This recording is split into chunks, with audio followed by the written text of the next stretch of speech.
Bismillahirrahmanirrahim. Assalamu alaikum dear students. This is me Muhammad Irfan Anwar, your chemistry teacher, and today is your first class of MD CAT. So in the today's class, in our first class, we will discuss about the UHS topic number 1, that was about the fundamental principles of organic chemistry. So let's move toward the whiteboard और पढ़ते हैं, जानते हैं कि आज हमने किस तरह से इस टॉपिक में क्या क्या पढ़ना है. So let's move toward the board.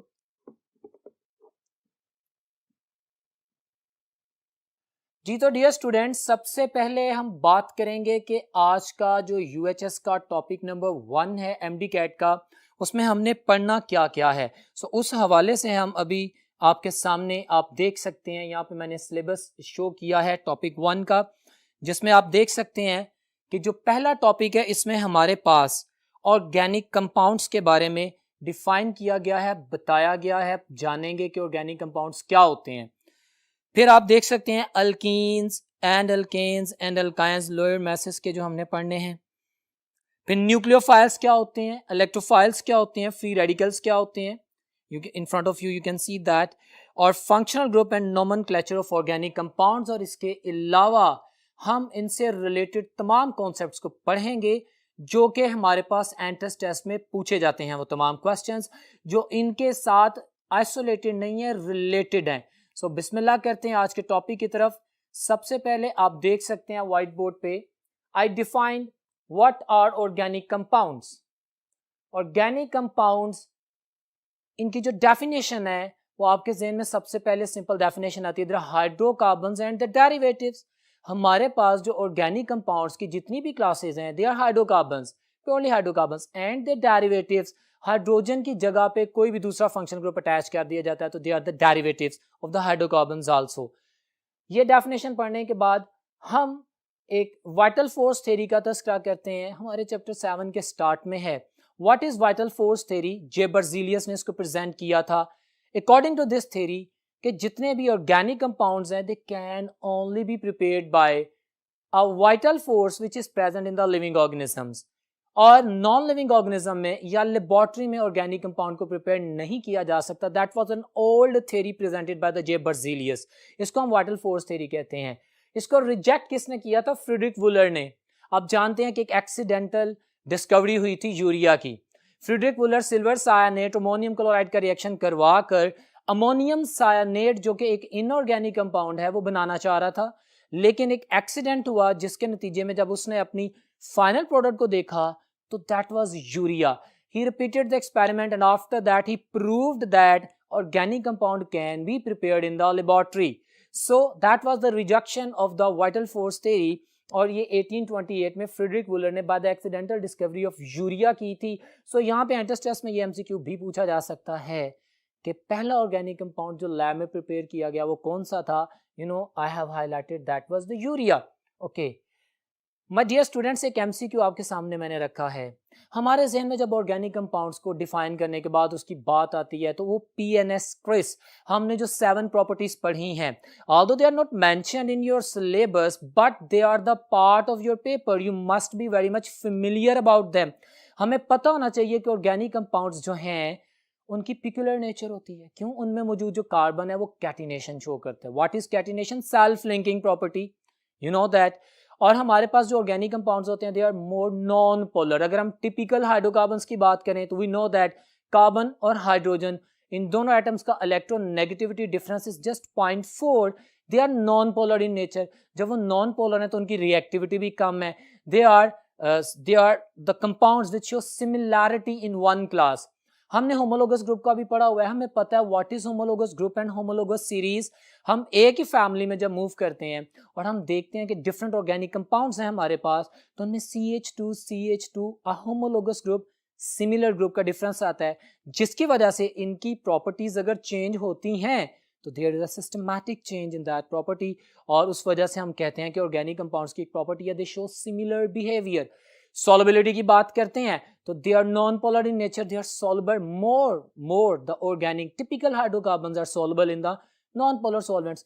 Isomerism show करते हैं, जिनकी नेचर कॉम्प्लेक्स होती है. ये तमाम बातें आपके जहन में है. और बात हर बात पे बार बार हमारे जहन में एक ही बात चल रही होती है कि they are hydrocarbons, they are hydrocarbons. Now check it out this MCQ which is being presented for you. Question कर रहा हूं कि which one of the following is organic compound. Option A CO2, option B NO2, option C hydrogen N2H4, option D none of them. अगर मैं इस चीज से familiar ना हूं कि हमारे पास ऑर्गेनिक कंपाउंड में सिर्फ हाइड्रोकार्बन होना शर्त नहीं है, बल्कि वो तमाम प्रॉपर्टीज जिनको अभी मैंने रिवाइज किया उन सब में से किसी का होना जरूरी है, तो फिर मैं कह सकता हूं कि ये ऑर्गेनिक कंपाउंड है या नहीं है। अगर मैं ज़ाहिरी तौर पे देखूं तो मैं कॉमन मिस्टेक कर सकता हूं कि मैं कहूं none of them is the organic compound, क्योंकि मुझे तो कोई हाइड्रोकार्बन नजर ही नहीं आ रहा। But hydrazine is an organic compound. Hydrazine is an organic compound, although it doesn't contain the carbon, but it has the nitrogen and hydrogen. Its other properties are similar to that of the organic compounds. छोटी छोटी बातें entrance test में smart working में याद रखनी है। CH4 simplest organic compound है, जिसे हम मीथेन कहते हैं, जिसे हम बायोगैस कहते हैं, जिसे हम मार्श गैस कहते हैं। मीथेन, इसमें तो कैटिनेशन नहीं है। हाँ, सिर्फ कैटिनेशन नहीं है, लेकिन बाकी प्रॉपर्टीज तो वही है जो ऑर्गेनिक कंपाउंड्स की हैं। क्लियर हो गया? तो हमने ऑर्गेनिक कंपाउंड्स को जब क्लासीफाई करना है या जब पढ़ना है या आइडेंटिफाई करना है, तो हमने तमाम प्रॉपर्टीज को अपने जहन में रखना है। हम बात करते हैं ऑर्गेनिक कंपाउंड्स की, तो ऑर्गेनिक कंपाउंड्स की क्लासिफिकेशन की बात करते हैं। तो क्लासिफिकेशन ऑफ ऑर्गेनिक कंपाउंड के लिए माय डियर स्टूडेंट्स, अभी आप देख रहे हैं कि एक टेबल आपके सामने शो हो रहा है जिसमें हमने क्लासीफाई किया है ऑर्गेनिक कंपाउंड्स को। तो अभी मैं उस टेबल में मौजूद जो वर्ड्स हैं, जो इंपॉर्टेंट क्लासिफिकेशन है, जो कि आपकी बुक में भी दी गई है और जो भी आप टेबल सामने देख रहे हैं, उसको डिस्कस करते हैं कि व्हाट इज दैट। तो क्लासिफिकेशन ऑफ ऑर्गेनिक कंपाउंड का जो टेबल आप देख रहे हैं, सबसे पहले आप देखेंगे इस पे लिखा हुआ है ऑर्गेनिक कंपाउंड्स। हाँ, इनको क्लासिफाई करते हैं। Why we are going to classify the organic compounds? Because there are number of organic compounds, 3 million organic compounds. हमने उनको पढ़ना है। हम उनको एक साथ किस तरह पढ़ सकते हैं? बेटर है कि हम उसका एक ऑर्गेनोग्राम बना लें, उसकी क्लासिफिकेशन कर लें। We are going to study them. ठीक है, और ये जो क्लासिफिकेशन अभी आप व्हाइट बोर्ड पे देख रहे हैं सामने, माय डियर स्टूडेंट्स, ये स्ट्रक्चर की बेस पे है, ये रिएक्टिविटी की बेस पे नहीं है, या फंक्शनल ग्रुप्स की इंट्रूजन की बेस पे नहीं है। ये सिंपल क्लासिफिकेशन है प्योर हाइड्रोकार्बन्स की। तो आप देखें उसने क्लासीफाई किया दो कैटेगरीज में, open chain hydrocarbons and the closed chain hydrocarbons. अच्छा, ओपन चेन हाइड्रोकार्बन्स को एसाइक्लिक हाइड्रोकार्बन्स भी कहते हैं, एलिफैटिक हाइड्रोकार्बन्स भी कहते हैं। Aliphatic mean fat forming. Usually जो लिविंग ऑर्गेनिजम्स में फैट्स या ऑयल्स मिलते हैं ना, उनकी जो स्टेट चेन होती है that is quite long and open chain material. ठीक है, there are some exceptions but I'm not talking about that exceptions because this is not the part of your syllabus. Just focus on this table. हमारे पास जो organic compounds हैं उनको open chain और close chain में classify किया। जो open chain है आप देख रहे हैं, उसकी सिंपल क्लासिफिकेशन उसने कर दी कि लीनियर स्ट्रेट चेन होंगे जिसमें कोई ब्रांच नहीं होगी, जिसमें कोई सब्सटीट्यूएंट नहीं होगा, जिसमें कोई कॉम्प्लेक्सिटी नहीं होगी, बस एक लीनियर चेन होगी जिसमें बहुत सारे कार्बन कैटिनेटेड फॉर्म में लीनियर लिंक में जुड़े हुए होंगे। या ब्रांच्ड चेन जिसने सेकंड क्लासिफिकेशन की है ओपन चेन हाइड्रोकार्बन्स की, तो ब्रांच चेन में आप ब्रांचेस बना सकते हैं डिफरेंट, लेकिन कहीं पे भी एक रिंग नहीं होगा। अगर एक ऐसा ऑर्गेनिक कंपाउंड जिसमें लेट्स सपोज 1000 कार्बन एटम्स हैं और कहीं पे एक स्मॉल रिंग भी आ गया जिसमें 3 कार्बन आपस में मिलकर रिंग बना रहे हो, तो उस स्मॉल रिंग की वजह से that whole compound will be considered as cyclic compound. Clear है? तो अगर मैं ओपन चेन कंपाउंड्स की बात कर रहा हूं तो मेरे पास कंपाउंड में कहीं पे भी रिंग नहीं होना चाहिए। एंट्रेंस टेस्ट में जो एमसीक्यूज पूछे जाएंगे उसमें स्ट्रक्चर बना के पूछा जाएगा, बताओ भाई ये कौन सा कंपाउंड है। तो सिंपल इस चीज को ज़हन में रखते हैं, सिंपल क्लासिफिकेशन। आगे उनके डिफरेंट एग्जांपल्स उन्होंने दे दी हैं, वो हमारे ज़हन में है, आप देख सकते हैं यहाँ पे लिखा है। क्लोज चेन हाइड्रोकार्बन्स की क्लासिफिकेशन कर रहे हैं, आपके सामने है। उसने कहा homocyclic and heterocyclic. Homo means same, cyclic भाई रिंग स्ट्रक्चर पढ़ रहे हैं ना, ऐसे हाइड्रोकार्बन जिनमें साइकिल बना हुआ है। अगर हमारे पास कार्बन कैटिनेटेड फॉर्म में रिंग्स बना रहे हैं और उस रिंग में सारे एटम्स एक से हैं, कोई भी डिफरेंट एटम नहीं है, आमतौर पे हाइड्रोकार्बन्स हैं तो कार्बन ही होगा। हम होमोसाइक्लिक को कार्बोसाइक्लिक भी बोल सकते हैं, करेक्ट। हमारे पास वो जो रिंग बना हुआ है तमाम कार्बन एटम्स का मिलकर बना हुआ है, so that is the compound called as the homocyclic compound. और जो एक ऐसा ऑर्गेनिक कंपाउंड मेरे सामने आता है जिसमें रिंग के अंदर, my students I am focusing on the word ring के अंदर, इनसाइड द रिंग कोई भी हेटेरोएटम आ जाए, that compound is heterocyclic compound. अगर एक ऑर्गेनिक कंपाउंड है उसमें हेटेरोसाइक्लिक एटम तो है, उसमें हेटेरोएटम तो है, लेकिन वो हेटेरोएटम साइकिल के अंदर नहीं है, रिंग सेम एटम्स का है, तो that is not heterocyclic compound. Clear हो गया। आगे क्लासिफिकेशन पढ़ते हैं होमोसाइक्लिक की, आपकी बुक में जो आपके सामने नजर आ रही है, alicyclic and aromatic. My dear student, benzene ring आप जानते हैं एक स्ट्रक्चर है, आगे मैं अभी आपको इसकी मिसालें दूंगा, दिखाऊंगा। Benzene ring, you are very much familiar with that structure. अगर एक ऑर्गेनिक कंपाउंड में एक भी बेंजीन रिंग आ जाए तो that compound is called as aromatic compound. और अगर एक ऑर्गेनिक कंपाउंड जिसमें रिंग तो है, कोई भी रिंग आ जाए लेकिन उसमें बेंजीन रिंग ना हो, हाँ उसमें साइक्लोप्रोपेन, साइक्लोब्यूटेन, साइक्लोपेंटेन, कोई भी, साइक्लोहेक्सीन डबल बॉन्ड भी आ सकते हैं, साइक्लोहेक्साडाईन भी आ सकता है, बट वो बेंजीन रिंग नहीं होना चाहिए। बेंजीन रिंग नहीं होगा ना वो, तो that is called as the alicyclic compound, आपके सामने टेबल में मौजूद है। और अगर बेंजीन रिंग पाया जाएगा तो they are called as the aromatic compounds. तो स्टूडेंट्स अभी आप एक दूसरी स्लाइड को देख रहे हैं, आपके सामने मौजूद है, इसमें उसने एग्जांपल्स दी हैं होमोसाइक्लिक और हेटेरोसाइक्लिक की, एरोमेटिक और एलिसाइक्लिक की। आप पहली कैटेगरी में देख रहे हैं कि हमारे पास नॉन एरोमेटिक बताया है जिसमें बेंजीन रिंग नहीं है, साइक्लोहेक्सीन नजर आ रहा है, एलिसाइक्लिक कंपाउंड है। साइक्लिक है, तमाम कार्बन एटम सेम है। होमोसाइक्लिक है लेकिन बेंजीन रिंग नहीं है, इसलिए एलिसाइक्लिक है। बार बार मेरे वर्ड्स पे फोकस करें। इसी तरह उसने मिसाल दी है साइक्लोपेंटेन की, और जिसने हेटेरोसाइक्लिक कंपाउंड बोला है वो है टेट्राहाइड्रोफ्यूरेन, इसमें रिंग के अंदर ऑक्सीजन एटम है, ठीक है, तो हेटेरोसाइक्लिक हो गया, बट ये फेमिलियर एरोमेटिक से नहीं है। बड़ा इंटरेस्टिंग एमसीक्यू आएगा यहाँ पे। हमारे पास एरोमेटिसिटी एक अलहदा चीज है और बेंजीन रिंग अलहदा चीज है। इस मिसाल से मैं इसको जब एमसीक्यू में ट्रांसलेट करूंगा आपके सामने आएगा। बेंजीन रिंग होगा तो होमोसाइक्लिक एरोमेटिक कंपाउंड। अगर मैं फ्यूरेन की बात करूंगा जिसमें डबल बॉन्ड और ऑक्सीजन के ऊपर एक लोन पेयर होगा, तो वहां पे रेजोनेंस होगी, एरोमेटिसिटी होगी, लेकिन वो बेंजीनाइड नहीं होगा, वो नॉन बेंजीनाइड बट एरोमेटिक तो होगा। ठीक हो गया। मैं वही मिसालें आपके सामने आ रही हैं, नीचे देख सकते हैं मिसालें एरोमेटिक में। वो स्ट्रक्चर के सामने उसने लिखा हुआ है बेंजीन है, नेफ्थालीन है, एनिलीन है, बेंजीन रिंग मौजूद है, वी कैन से दैट। और जो मैंने अभी बोला नॉन बेंजीनॉइड एरोमेटिक कंपाउंड में पायरिडीन है, फ्यूरेन है, थायोफीन है, पायरोल है, they all examples are in front of you. So this was the table which is going to explain all the theories. आगे एमसीक्यू नेक्स्ट आप देख सकते हैं। फॉर एग्जांपल मैंने एक एमसीक्यू की स्लाइड आपसे शेयर की है for the sake of your confidence so that you can practice it all concept. Question कहता है विच of the following is heterocyclic compound, identify कर लेंगे। सोल्यूशन भी दिया हुआ है आपके सामने स्लाइड में। क्या है, रिंग के अंदर किसी हेटेरोएटम का होना या ना होना मैटर कर रहा है। वो बात कर रहा है पायरिडीन की, तो पायरिडीन का स्ट्रक्चर आपके सामने है, बेंजीन रिंग के अंदर नाइट्रोजन एटम मौजूद है, that is my heterocyclic compound. अगर मैं बाकी बात करता हूं तो नेफ्थालीन में कोई हेटेरोएटम मौजूद नहीं है, एरोमेटिक तो है, टोलुइन एरोमेटिक तो है, बेंजल्डिहाइड एरोमेटिक तो है, लेकिन रिंग के अंदर कोई हेटेरोएटम मौजूद नहीं है।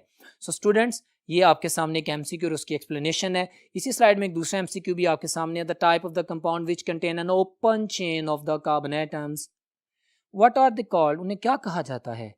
ओपन चेन को एसाइक्लिक भी बोलते हैं, हाँ उसमें साइकिल नहीं है, उनको एलिफैटिक भी बोलते हैं। एमडी कैट में आप लोगों को एक नाम नहीं तमाम नामों का पता होना चाहिए, क्योंकि ये तमाम नाम वो एमसीक्यूज में इकट्ठा भी कर सकता है, जैसे मैंने बहुत से एमसीक्यूज की प्रैक्टिस की है। So that was about the description of the classification organic compound. अगर आप यहाँ पे व्हाइट बोर्ड पे देखें तो मैंने फिर मजीद आपको गाइड करने के लिए कुछ एमसीक्यूज दिए हैं जिनको आप देख सकते हैं। You can C on this which one of the following is the heterocyclic compound. तो पायरिडीन है, फ्यूरेन है, फौरन आपके ज़हन में स्ट्रक्चर आया, मैंने अभी आपको दिखाया था स्लाइड में कि इसमें ऑक्सीजन एटम मौजूद पाया जाता है, पेंटागोनल स्ट्रक्चर है, हाँ हेटेरोसाइक्लिक है। थायोफीन है, उसमें भी आपने स्ट्रक्चर देखा था, हेटेरो एटम मौजूद है। So all are the example of the heterocyclic compounds. Done. उसके बाद अगर हम होमोसाइक्लिक कंपाउंड के हवाले से क्वेश्चन करें, homocyclic compound containing ring of 3 or more carbon atoms. Once in the MDCAT question it was being asked 4 or more hydrogen atom. तो बच्चों ने बड़ी जल्दबाजी में आंसर कर दिया था। My dear student, this is a game of smart working. आपने 3 से स्टार्ट करना है। रिंग 3 से बन जाता है, लिहाजा मिनिमम जो रिंग की स्टैब्लिशमेंट होती है वो 3 से होती है, तो 3 के वर्ड के भी फोकस करना है। मैंने खैर स्टेटमेंट बोली, इससे डेफिनेशन। तो क्या कहते हैं उस रिंग को जो 3 और मोर कार्बन एटम से बना हो और उसमें बेंजीन रिंग ना हो, उनको हम एलिसाइक्लिक कहते हैं। ये मैं अभी बोल रहा था। तीसरा एमसीक्यू एरोमेटिसिटी के हवाले से है, इंटरेस्टिंग। जो मैंने अभी आपको टेबल में एग्जांपल्स दिखाई थी कि हमारे पास बेंजेनाइड एरोमेटिक और non benzenoid aromatic. What do you mean by aromaticity? Aromaticity mean the extra stability. Aromaticity is an extra stability which comes by the delocalization of the pi electronic clouds. Whenever and wherever there will be alternative double single bond, there will be the conjugation. ठीक है, जिसको हम resonance कहते हैं। ठीक हो गया, तो उसकी मिसाल को ज़हन में रखते हुए बोलेंगे आप, aromaticity is present in benzene, ये तो मेरे जहन में आ जाता है, सायोफीन, नेफ्थलीन, और आंसर मैंने ऑल कहा। मैंने कोशिश ये की है कि जितने हैंड रिटन एमसीक्यूज हैं उसमें आप लोगों के सामने ऐसा एमसीक्यू रखा जाए जिसमें तमाम कॉन्सेप्ट्स को इकट्ठा करके एक्सप्लेन किया जा सके। आपका जहन थायोफीन के ऊपर जरा डिस्टर्ब है कि how it is possible. Naphthalene तो समझ आता है ना, 2 बेंजीन रिंग है, बेंजीन समझ आता है जैसे एरोमेटिक कंपाउंड। बट अगर आपने गौर किया हो, मैंने लेक्चर में अभी आपको एक स्लाइड दिखाई है, एक एमसीक्यू दिखाया है, एक स्ट्रक्चर दिखाया है, जिसमें मैंने एक स्ट्रक्चर में पेंटाकॉर्नर स्ट्रक्चर है, दरम्यान में एक नाइट्रोजन एटम लगा हुआ है, इट्स ओके, साथ हाइड्रोजन है, ठीक है, ये सल्फर लगा हुआ है, ओके, ऑक्सीजन लगा हुआ है, फ्यूरेन, थायोफीन, पायरोल, कुछ भी लगा हुआ है, लेकिन कॉर्नर पे डबल बॉन्ड है। अब सिंगल बॉन्ड डबल बॉन्ड का कनेक्शन तो नजर आता है आपको, वहां पे नाइट्रोजन एटम के ऊपर मौजूद जो लोन पेयर है, या सल्फर पे या ऑक्सीजन पे जो लोन पेयर है, अब वो भी कॉन्जुगेशन में शामिल हो गया है। मेरी बात को गौर से सुनिए, ऑब्जर्व कीजिए, उस लोन पेयर की उस पाई इलेक्ट्रॉनिक क्लाउड के साथ जो रेजोनेंस हुई है, उस वजह से that is aromatic compound, because now the pi electronic cloud is being delocalised, alternative double, single, double और लोन पेयर आ गया है, जिसकी वजह से रेजोनेंस हो गई है। सो इसमें मैंने एमसीक्यू खास तौर पे आपके सामने रखा, all of them are aromatic, क्योंकि जिस भी मॉलिक्यूल में पाया जाएगा, रेजोनेंस पाई जाएगी, they all are the aromatic in nature. Next बात करते हैं क्रैकिंग और पायरोलिसिस की, इंपॉर्टेंट कॉन्सेप्ट है। What is cracking? Cracking is the break down of the higher hydrocarbon into the lower hydrocarbons. Higher hydrocarbons का melting boiling point high होता है, lower hydrocarbons का मेल्टिंग बॉइलिंग पॉइंट लो होता है, तो यूं भी कहा जा सकता है the process in which the hydrocarbon having high melting boiling point are broken down into the smaller hydrocarbon having low melting and boiling point। Interesting phenomenon है, बहुत इंटरेस्टिंग फिनोमिनन है, क्योंकि ज़मीन से निकलने वाला जो क्रूड ऑयल है उसको हम अपनी डिज़ायर्ड एंटिटीज़ में बनाने के लिए इसको यूज़ करते हैं। तो क्रैकिंग के हवाले से कुछ डिस्क्रिप्शन मैंने यहाँ पे भी दे दी है, फर्दर मैं आपको स्लाइड भी दिखाता हूँ। आप देख सकते हैं कि डेफिनेशन के बाद मैंने इसकी 3 कैटेगरीज लिखी हैं, thermal cracking, steam cracking and catalytic cracking. What do you mean by thermal cracking? नाम से ही जाहिर है, टेम्परेचर दे रहे हैं, by applying higher temperature 1000 to 1500 degree Celsius आप हायर हाइड्रोकार्बन को तोड़ देते हैं, स्मॉलर बना देते हैं। Important point to memorise this कि यहाँ से हमारे पास लोअर अनसैचुरेटेड हाइड्रोकार्बन्स बनते हैं, पेट्रोकेमिकल्स जिन्हें कहते हैं, ठीक है। स्टीम क्रैकिंग में we use the steam at 900 degree centigrade and we are going to cool it rapidly। Steam eight 900 degree centigrade, एक किसी भी हायर हाइड्रोकार्बन को एक high steam 900 degree centigrade temperature is a worst temperature, उसके साथ जब टकराते हैं तो वो टूट जाता है, स्मॉलर पीसीज में कन्वर्ट हो जाता है, और इससे भी हमारे पास लोअर अनसैचुरेटेड हाइड्रोकार्बन्स बनते हैं जिनको हम पेट्रोकेमिकल्स कहते हैं।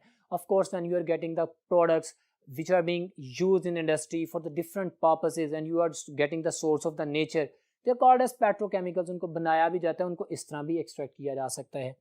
और सबसे इंपॉर्टेंट टाइप जो है that is catalytic cracking. And catalytic cracking के जो कैटालिस्ट हैं याद रखने हैं, silica, alumina, 500 degree Celsius temperature and 2 atmospheric pressure. अब ये जो मैंने छोटे छोटे पॉइंट्स लिखे हैं ये माने रखते हैं, this increase the quality and quantity of the gasoline. Sir आमतौर पे हमारे जहन में आता है कि क्रैकिंग से हम अमाउंट ऑफ द गैसोलीन बढ़ाते हैं, बिल्कुल सही है, हम क्वांटिटी ऑफ द गैसोलीन बढ़ाते हैं, एग्जैक्टली 20 to 50% बढ़ जाती है, एग्जैक्टली आई डू एग्री।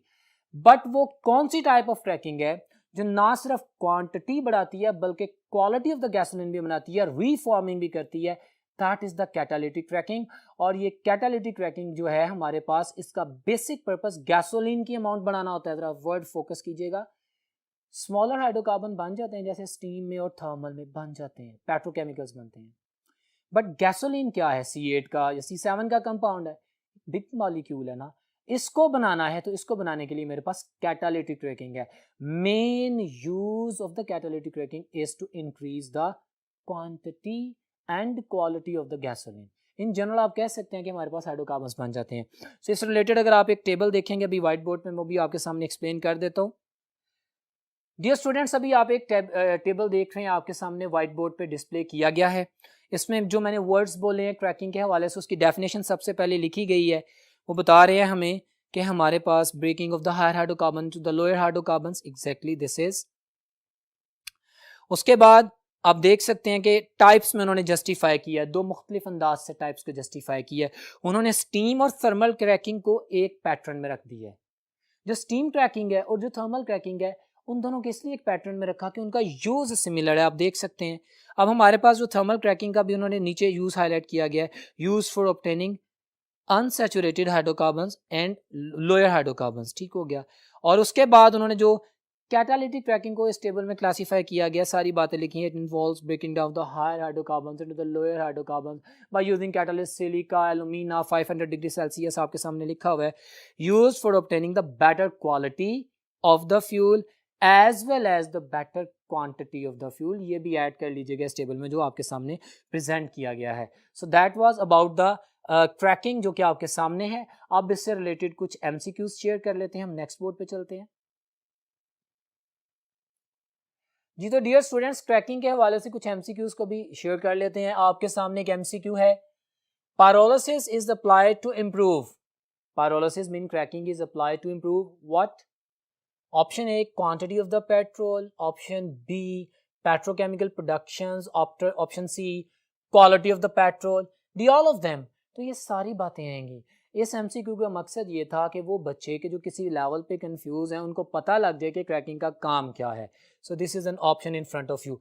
हाँ, यहाँ पे मैं ओरली एक एमसीक्यू और प्रैक्टिस करना चाहूँगा आप लोगों के लिए कि अगर मैं ये कहता the main purpose of the catalytic cracking is option A to increase the quantity of fuel और option B quality of the fuel, C both of them, तो आप कहेंगे बोथ ऑफ देम।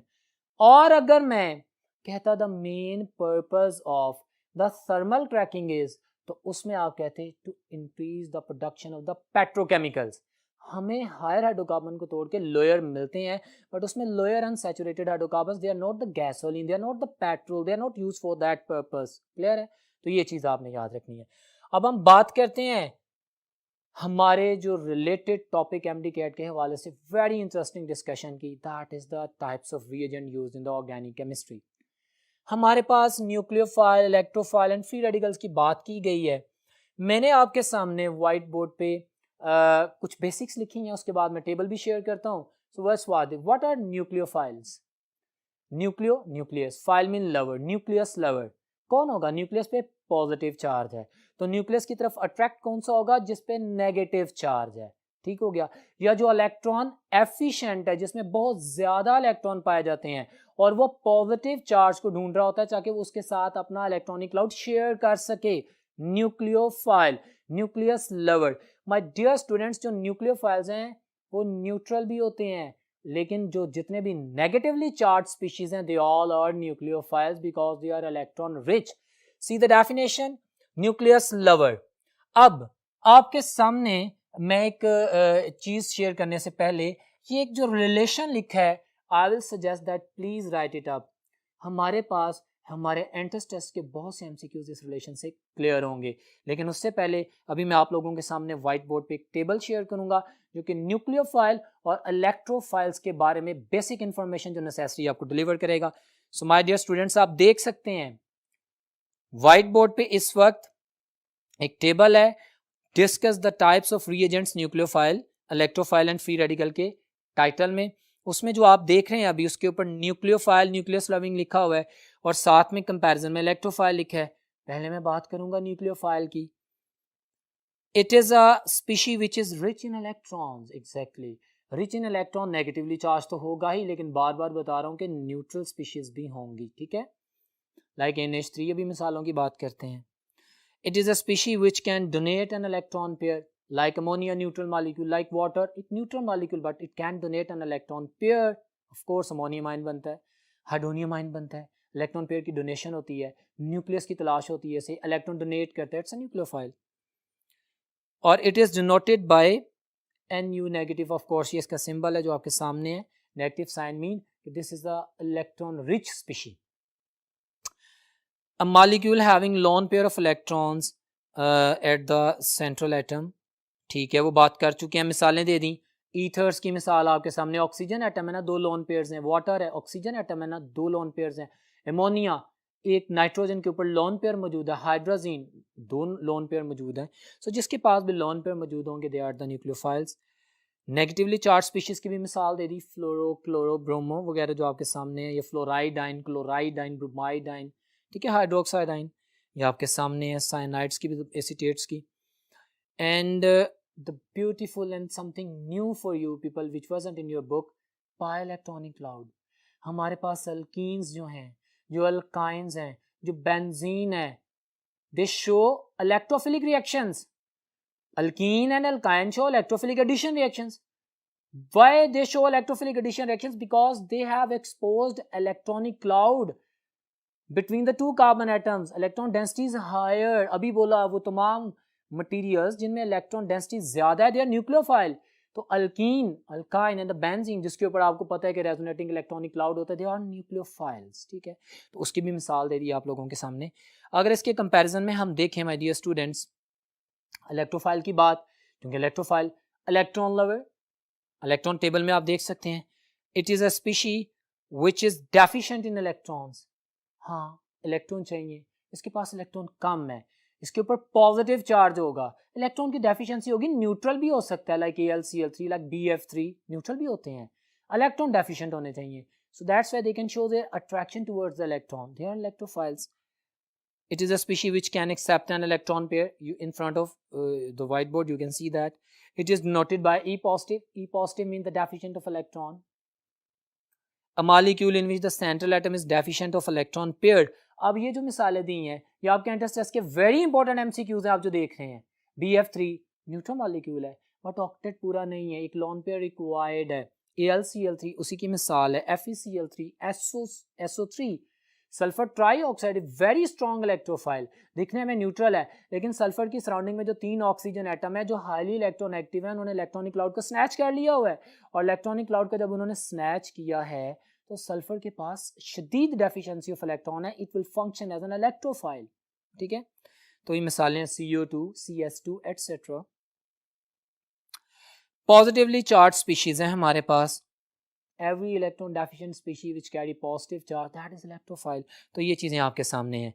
अगर हम नेक्स्ट स्लाइड में देखें तो एक रिलेटेड क्वेश्चन दिया गया है, इलेक्ट्रोफाइल और न्यूक्लियोफाइल से एसोसिएटेड। देखें क्वेश्चन है, विच of the following is comparatively weaker nucleophile. अब इस सवाल का जवाब देने के लिए पहले तो मैं आपको ऑप्शन बताता हूं, देन आफ्टर दैट मेरे पास उसने कहा जी वीकर न्यूक्लियोफाइल कौन सा है, वो डेल्टा ऑप्शन फ्लोराइड को क्लिक कर रहा है। आप देखें व्हाइट बोर्ड की तरफ जो क्वेश्चन मैंने लिखा था और एक रिलेशन लिखा था फॉर योर इंफॉर्मेशन। स्टूडेंट्स देखें मैंने न्यूक्लियोफाइल के लिए एक रिलेशन आपके सामने प्रेजेंट किया है and this is very much important. Nucleophilicity, size of molecule जितना बड़ा होगा इलेक्ट्रॉन की डिस्टॉर्शन उतनी ज्यादा होगी, न्यूक्लियोफिलिसिटी उतनी ज्यादा होगी, बेसिसिटी उतनी कम होगी। और अभी जो क्वेश्चन पूछा गया है या जहां पे जो मैंने आंसर किया हुआ है वीकेस्ट न्यूक्लियोफाइल का, मैंने इस फ्लोराइड को मार्क किया है क्योंकि मेरे पास जिस स्पीशी की इलेक्ट्रोनेगेटिविटी जितनी ज्यादा होगी उसकी न्यूक्लियोफिलिसिटी उतनी कम होगी, हाँ उसकी बेसिसिटी ज़्यादा हो जाएगी। ये बहुत इंपॉर्टेंट क्वेश्चन है। ये रिलेशन इसलिए डेवलप किया गया कि अगर स्टूडेंट से किसी भी किस्म का क्वेश्चन पूछ लिया जाए, आपको कह दिया जाए एक लार्ज चेन दे दी जाए, आपको कह दिया हेक्सोक्साइड आइन नेगेटिव चार्ज है, न्यूक्लियोफाइल है, साइज बड़ा है, ठीक है, वो कहिए कि इसकी बेसिसिटी कम है या ज़्यादा, आप कहेंगे इसकी बेसिसिटी कम है क्योंकि साइज बड़ा है, साइज और बेसिसिटी इनवर्स रिलेशन है। हाँ, अगर वो न्यूक्लियोफिलिसिटी पूछे तो with a minute you will answer that कि हमारे पास जितना बड़ा साइज होगा उतनी ज़्यादा पोलराइजेशन होगी और न्यूक्लियोफिलिसिटी का फैक्टर उतना स्ट्रॉन्ग होगा। I will teach you when we will go for the reactions in the alkyl halides. ये रिलेशन वहाँ पे भी बहुत काम आएगा, तो आपने ये याद रखना है, जो कि बहुत इंपॉर्टेंट है। अगर नेक्स्ट एमसीक्यू को देखें जो इसी से रिलेटेड है, the nucleophiles are option A alkenes, alkynes, benzene. अभी मैंने टेबल में एक्सप्लेन किया, they all are the nucleophiles because they have exposed electronic cloud, they are rich in electron, they want to share that, and by sharing that they are going to react with each other, so they are nucleophiles, all of them. Next बात electrophile की कर दी, मैंने बता दिया electron lover. उससे related कुछ MCQ आपके सामने रखे गए हैं जो भी मैंने टेबल में डिस्क्राइब किया था आपको, complete description of the electrophiles. वो देखें MCQ, which are the electrophiles, बता दें। SO3 हम पढ़ के आए हैं सर, इसके बारे में मैंने अभी आपको बताया, एक्सप्लेन भी किया है कि बहुत स्ट्रॉन्ग ऑक्सीजन जो है वो स्नैच आउट कर लेते हैं electronic cloud, this is electrophile. Cl positive, every positive species is electrophile, जैसे नाइट्रोनियम आइन है। तो यहाँ पे भी मैंने ऑल ऑफ देम का आंसर इसलिए किया कि यू गेट द आइडिया। जब मैं ऑल ऑफ देम कर देता हूँ, मेरी कोशिश ये है कि आप लोग मैक्सिमम इंफॉर्मेशन को इन वन एमसीक्यू गैदर कर सकें, ठीक है। नेक्स्ट एमसीक्यू है identify the nucleophile. Now this is the exam of your smartness. आपने न्यूक्लियोफाइल को देख लिया, टेबल पढ़ लिया, मेरा लेक्चर सुन लिया, आपको पता लग गया। अब बताएं तो आइडेंटिफाई द न्यूक्लियोफाइल। CO2 नहीं सर, ये तो इलेक्ट्रोफाइल है क्योंकि स्ट्रॉन्ग ऑक्सीजन एटम ने कार्बन पे पॉजिटिव चार्ज रखा हुआ है, ये इलेक्ट्रोफाइल है। AlCl3 सर, ये न्यूट्रल मॉलिक्यूल है लेकिन इसका ऑक्टेट पूरा नहीं है, ये इलेक्ट्रॉन पेयर को एक्सेप्ट कर सकता है, it is electron deficient, yes, so that's why it is an electrophile. हाँ, NH3 अगर मैं इसको देखूं तो मेरे पास इसके ऊपर एक लोन पेयर है, this is electron rich, it can donate this electron pair, so that's why this is not electrophile, this is nucleophile। Clear हो गया my dear students. Delta option BF3, जो AlCl3 की स्टोरी है वो ये BF3 की story है कि इनके पास इलेक्ट्रॉन की डेफिशिएंसी है। So that was about the electrophile and the nucleophile. Let's move towards the next board for further study.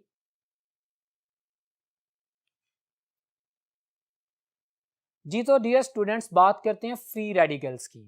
What are free radicals? Homolytic cleavage. What is homolytic cleavage? Homolysis. Homolysis. Homo means same, lysis means breakdown. जब भी हमारे पास एक bond break हो, let's suppose chlorine की बात कर लेते हैं, होमोन्यूक्लियर डायटोमिक मॉलिक्यूल की बात कर रहा हूँ, जिसमें दोनों एटम एक जैसे हैं, जिनमें इलेक्ट्रॉन एक्टिविटी डिफरेंस 0 है, जिसमें इलेक्ट्रॉन स्ट्रेच बराबर आ रहा है। If you are going to break that bond तो क्या होगा, हर एटम अपना अपना इलेक्ट्रॉन कैप्चर कर लेगा, और जब उसके ऊपर अपना अपना अलग इलेक्ट्रॉन आ जाएगा, that will be a free radical. Okay, homolytic cleavage, दो एक जैसे एटमों के दरमियान लिटिक यानी ब्रेकेज हुई, ठीक है, और हमारे पास फ्री रेडिकल्स बनते हैं। स्टूडेंट्स याद रखिएगा, हेट्रोलिटिक क्लीवेज की फॉर्म में आयंस बनते हैं और होमोलिटिक क्लीवेज में फ्री रेडिकल्स बनते हैं। अब फ्री रेडिकल्स से एसोसिएटेड जो इंपॉर्टेंट डाटा मैंने शेयर किया है, which can be asked in the MDCAT MCQs, वो आपके सामने है, देखें। Species having an odd or unpaired electron, that is the basic definition, उसके मतलब atomic orbital में एक unpaired electron पड़ा हुआ है, that is free radical। Result of the homolytic cleavage, इसी को मैंने explain किया है। Short lived होते हैं free radical। अच्छा, एक दफा MDCAT में क्वेश्चन किया जाए, अगर फर्ज किया, एक दफा आया भी था कि they do not exist, बिल्कुल गलत है, they exist but for very little time, they are short lived, they exist but they are very short lived। क्यों short lived है? Because they are highly reactive, you can see this, they are highly reactive, reaction कर जाएंगे। free radicals are always most reactive than ions, ions की निस्बत इनकी reactivity ज्यादा होती है, इसको भी याद रखिएगा। अच्छा, इलेक्ट्रिकली न्यूट्रल होते हैं, ये इंपॉर्टेंट पॉइंट है। Free radicals are electrically neutral. एक जहन में क्वेश्चन आता है ना कि अगर वो पैरामैग्नेटिक इन नेचर है, यानी मैग्नेट से अट्रैक्ट हो सकते हैं, तो इलेक्ट्रिकली भी वो अपना रोल प्ले करेंगे, ऐसा नहीं है my students. Free radicals are electrically neutral but they are paramagnetic, they are being affected by the magnet because they have unpaired electron in their orbital. We know that every molecule or atom which has an unpaired electron in the orbital, they all are the paramagnetic in nature. What do you mean by paramagnetic in nature? They are being attracted by the magnet. Clear हो गया? तो इस बात को याद रखिएगा। अब ये सबसे इंपॉर्टेंट कॉन्सेप्ट है, हमारे पास reactivity order and stability order. Why I am going to match all these two words? दिखने में तो यही बात आती है ना भाई, जिसकी रिएक्टिविटी ज्यादा होती है वो स्टेबल कम होता है। ये बात है न्यूट्रल मॉलिक्यूल्स के हवाले से। रिएक्टिविटी एंड स्टेबिलिटी, अभी मैं बात कर रहा हूं फ्री रेडिकल्स की और कार्बोकेटाइंस की। यहां पे मैं एक चीज और ऐड कर दूंगा माय डियर स्टूडेंट्स कि मेरे पास ये ना सिर्फ फ्री रेडिकल का ऑर्डर है बल्कि कार्बोकेटाइंस का भी है, मतलब जिसमें कार्बन के ऊपर पॉजिटिव चार्ज आ जाता है। क्या कि जो टर्शरी फ्री रेडिकल्स या कार्बोकेटाइंस हैं दे आर मोस्ट स्टेबल। अब आइंस हैं, आइंस या फ्री रेडिकल्स हैं, ये स्टेबल हैं, तो इनकी रिएक्टिविटी कैसे ज्यादा होगी? सर ये जल्दी बन जाएंगे रिएक्शन में, ये आसानी से आयनिक या फ्री रेडिकल फॉर्म में आ जाएंगे, ये अपना प्रीवियस बॉन्ड तोड़ देंगे, चाहे होमोलिटिक क्लीवेज हो चाहे हेट्रोलिटिक क्लीवेज हो, and we are going to get the tertiary one more quickly. So whenever we going to break the bond more quickly, उसकी रिएक्टिविटी भी ज्यादा हो जाएगी। ठीक है, सो टर्शरी, सेकेंडरी एंड प्राइमरी, तो ये एक ऑर्डर आप अपने ज़हन में रख सकते हैं फॉर द मेमोरी, क्योंकि एंट्रेंस टेस्ट में जो सवाल किए जाते हैं वो आपके सामने, मिसाल के तौर पे mark the one which is least stable free radical. वो पूछता है बताएं लीस्ट स्टेबल फ्री रेडिकल कौन सा है, तो हमने कहा कि सबसे ज्यादा स्टेबल तो टर्शरी है और सबसे कम प्राइमरी है। लेकिन मेरे इस क्वेश्चन पे जरा गौर कीजिएगा, ये टर्शरी ओके, ये सेकेंडरी ओके, ये प्राइमरी, ये भी प्राइमरी है। अब हमारे पास वो फ्री रेडिकल या वो कार्बोकेटाइन जिसके साथ जितने ज्यादा नंबर ऑफ कार्बन एटम की चेन होगी उसको उतनी ज्यादा इलेक्ट्रॉन डोनेशन मिलेगी, जितनी ज्यादा इलेक्ट्रॉन डोनेशन मिलेगी वो स्टेबल होता जाएगा। इसलिए तो टर्शरी ज्यादा स्टेबल है कि तीन तरफ से इलेक्ट्रॉन अल्काइल चेन डोनेट कर रही है। ठीक है, मेरी बात समझ रहे हैं? अब प्राइमरी में वो प्राइमरी ज्यादा स्टेबल होगा जिसकी चेन लंबी है क्योंकि इलेक्ट्रॉन डोनेशन ज्यादा है, और वो प्राइमरी लीस्ट स्टेबल होगा जिसके साथ जितने कम कार्बन एटम्स अटैच हैं। तो डियर स्टूडेंट्स इस कॉन्सेप्ट को भी अपने ज़हन में रखिएगा, ऑर्गेनिक केमिस्ट्री में ये बहुत ज़्यादा काम आएगा। इसी तरह इस कॉन्सेप्ट को वो रिवाइज कर लेगा, पूछ लेगा कि बताएं मोस्ट स्टेबल कौन सा है, और मोस्ट स्टेबल में सुने, मोस्ट स्टेबल में अगर वो टर्शरी कार्बोकेटाइन दो तरह के दे देते हैं तो फिर मेरी वर्डिक्ट और मेरी लाइन आपके ज़हन और आपके काम आएगी कि अगर ऐसा टर्शरी फ्री रेडिकल है कि जिसमें बड़ी चेन्स अटैच हैं तो वो ज्यादा स्टेबल है उस टर्शरी फ्री रेडिकल्स के जिसके साथ छोटी चेन्स अटैच हैं। अभी हम बात करेंगे आइसोमेरिज्म की, और आइसोमेरिज्म एक बड़ा जबरदस्त फैंटास्टिक कॉन्सेप्ट है जो बहुत इंपॉर्टेंट है आपके आज के टॉपिक के हवाले से। उसके हवाले से मैं आपको एक बात बता दूं, डेफिनेशन आपके सामने लिखी हुई है। What do you mean bye isomerism? It's a phenomenon, कौन सा? in which the two or more different compounds have same molecular formula but different structural formula, so they are called as the isomers and phenomenon is called as the isomerism. So isomerism के हवाले से हम बात करते हैं। अभी आप अपने सामने एक टेबल देख रहे हैं जिसमें मैंने टाइप्स ऑफ आइसोमेरिज्म को क्लासिफाई किया है, and I will try to teach you all the data from the given table. So isomerism के हवाले से टेबल आपके सामने है बच्चों। अब इसमें उसने जो सबसे पहले पॉइंट लिखा हुआ है type of the structural isomerism. Listen, ये स्ट्रक्चरल आइसोमेरिज्म की टाइप्स को एक्सप्लेन करने से पहले मैं एक चीज एक्सप्लेन कर दूं कि आइसोमेरिज्म बेसिकली दो तरह का होता है। स्ट्रक्चरल आइसोमेरिज्म जिसे हम स्केलेटल आइसोमेरिज्म भी कहते हैं, जिसकी स्लाइड अभी आप देख रहे हैं जिसको हम पढ़ने जा रहे हैं। दूसरा स्टीरियो आइसोमेरिज्म होता है। जो स्टीरियो आइसोमेरिज्म होता है उसकी आगे दो ब्रांचेस हैं, ज्योमेट्रिक आइसोमेरिज्म और ऑप्टिकल आइसोमेरिज्म, उसको हम बाद में पढ़ेंगे। अभी हम स्ट्रक्चरल आइसोमेरिज्म पढ़ेंगे जो कि टेबल आपके सामने मौजूद है। आप देख सकते हैं इसमें उसने क्लासिफिकेशन की है स्ट्रक्चरल आइसोमेरिज्म की। Examples are in front of you. पहला chain isomerism, the type of isomerism in which two different molecules have different structure. और डिफरेंट स्ट्रक्चर किस वजह से? क्योंकि मेन चेन की जो लेंथ है वो फर्क है। चेन लेंथ के फर्क की वजह से जैसे एन पेंटेन, जैसे आइसोपेंटेन, जैसे नियोपेंटेन, एग्जांपल से आप फेमिलियर हैं, यस चेन आइसोमेरिज्म। ठीक है, इस तरह डिफरेंट कंपाउंड्स में डिफरेंट चेन लेंथ हो और अगर उनका मोलेकुलर फार्मूला सेम हो तो they are the chain isomers. और मिसाल के तौर पे आपके सामने उन्होंने एग्जांपल्स दे दी हैं जो मैंने बोल भी दी है। तो स्ट्रक्चरल आइसोमेरिज्म की दूसरी टाइप है पोजीशन आइसोमेरिज्म, आप टेबल में देख सकते हैं, बट एक एमसीक्यू मैं यहाँ पे इंपॉर्टेंट शेयर कर दूँ। My dear students, chain isomerism different families different functional group show करते हैं, कर सकते हैं, बट इंपॉर्टेंट पॉइंट, हमारे पास अल्केन्स जो है ना, अल्केन्स वो कोई दूसरा आइसोमेरिज्म शो नहीं करती, अल्केन्स सिर्फ चेन आइसोमेरिज्म ही शो कर सकती हैं। तो ये भी याद रखिएगा कि which one of the isomerism is shown by alkanes, only chain isomerism. ठीक है, नेक्स्ट देखते हैं, आपके पास पोजीशन आइसोमेरिज्म है। तो compounds, two different compounds, different properties, having different structures, but the reason of the structural difference is different position of the same functional group.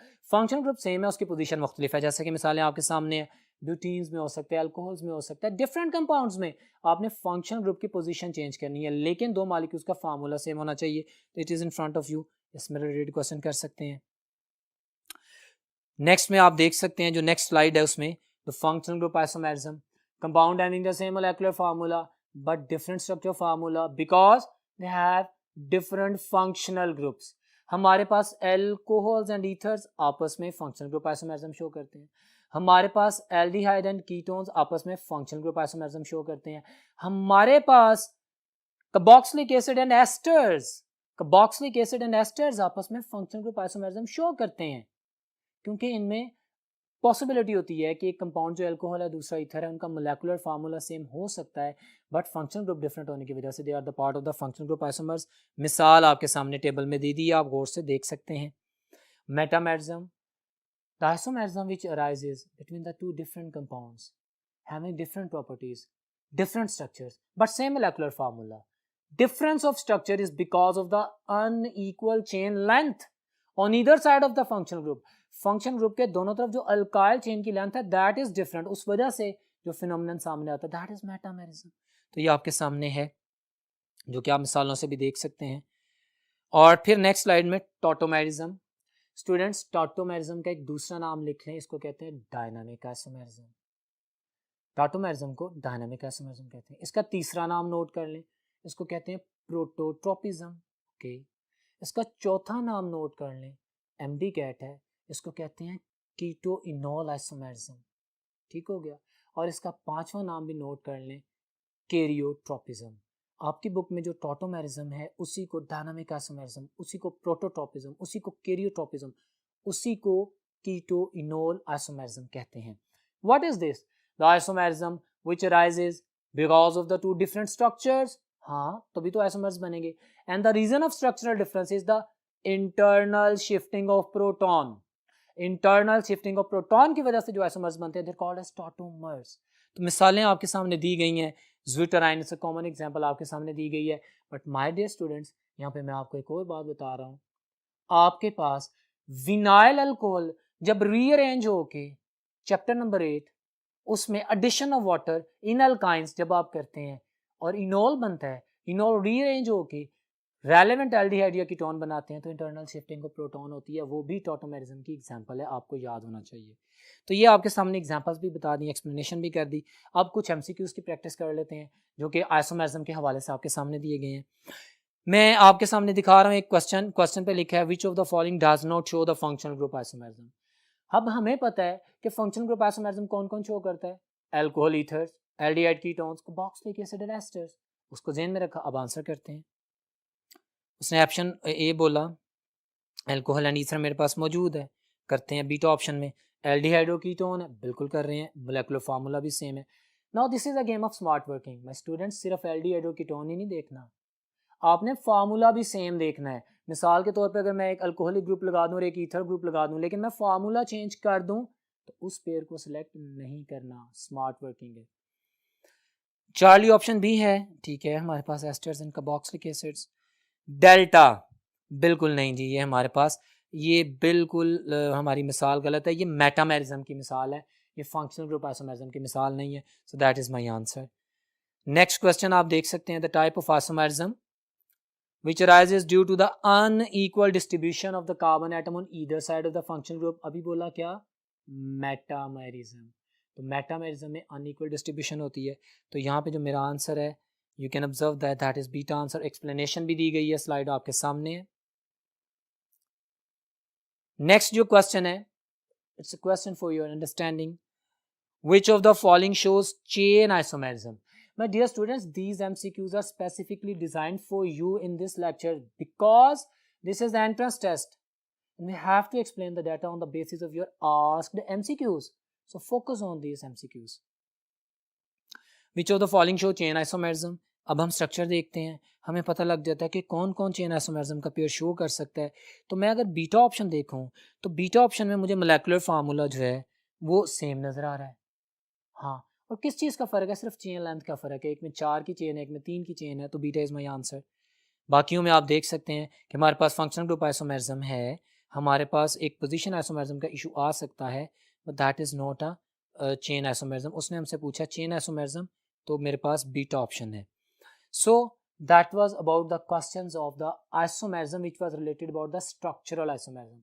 अब हम बात करते हैं नेक्स्ट जो है आइसोमेरिज्म की type, that is the type of the stereo isomerism, जिसे हम ज्योमेट्रिक आइसोमेरिज्म कहते हैं.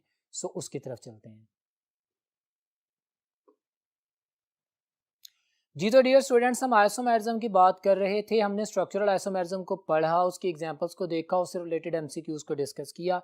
अभी the very important phenomenon of the stereo isomerism की बात करते हैं.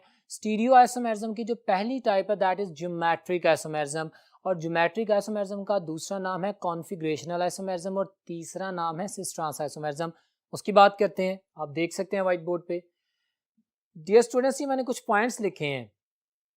ये मैंने कंपैरिजन में सिस और ट्रांसफॉर्म के बारे में कुछ पॉइंट्स लिखे हैं. लेकिन सबसे पहले definition, the type of isomerism which arises due to the different in position of the identical groups in the space. हमारे पास जो स्पेशियल अरेंजमेंट होती है मॉलिक्यूल के एटम्स की या ग्रुप्स की, वो सारा पोजीशन डिफरेंट होने की वजह से जो आइसोमेरिज्म शो होता है उसको कहते हैं ज्योमेट्रिक या कॉन्फिगरेशनल आइसोमेरिज्म. इसकी दो कैटेगरीज होती हैं, सिस फॉर्म एंड ट्रांसफॉर्म. अगर आप यहाँ पे देखें तो आप सिस स्ट्रक्चर देख सकते हैं जिसमें आइडेंटिकल ग्रुप्स एक साइड पे हैं, और अगर identical groups opposite to each other हो तो उसको बोलते हैं ट्रांसफॉर्म. ये सिस एंड ट्रांस स्ट्रक्चर्स आपके सामने हैं. ये पॉइंट नोट कीजिएगा कि alkanes and alkynes do not show geometric isomerism. ये याद रखिएगा, alkenes show geometric isomerism, but this is entrance test. सारी अल्कीन्स भी ज्योमेट्रिक आइसोमेरिज्म शो नहीं करती.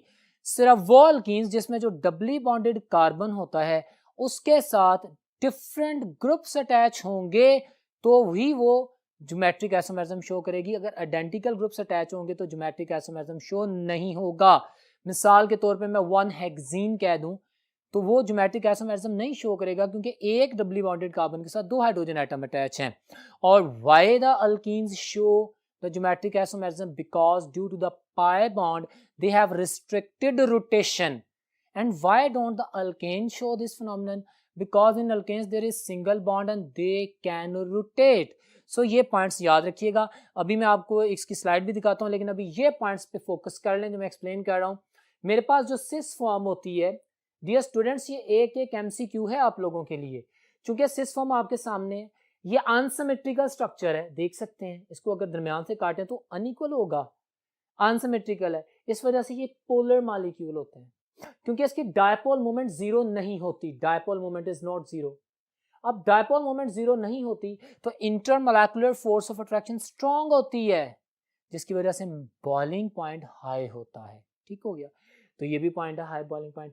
अब जब आपके पास एक अनसिमेट्रिकल स्ट्रक्चर है, you can see the structure of the cis form. इनकी पैकिंग बहुत लूज होती है, इनको प्रॉपर्ली पैक नहीं किया जाता, जिसकी वजह से इनका मेल्टिंग पॉइंट लो होता है. तो ये सारे पॉइंट जस्टिफाइड हैं. And vice versa case of the transform. Transform का स्ट्रक्चर आपके सामने है, ये एक दूसरे के इफेक्ट को नलीफाई कर देते हैं. जस्ट इमेजिन हमारे पास अगर कोई इलेक्ट्रोनेगेटिव ग्रुप लगा भी हो तो जो डायरेक्शन और पावर इस साइड पे होगी उसके ऑपोजिट ही उतनी पावर होगी और वो इफेक्ट को कैंसिल कर देंगे. लिहाजा इनकी डायपोल मूवमेंट जीरो हो जाएगी. ये नॉन पोलर मॉलिक्यूल होते हैं, ये सिमेट्रिकल मॉलिक्यूल होते हैं. When you are going to cut it in the two pieces they are the equal pieces. ठीक है?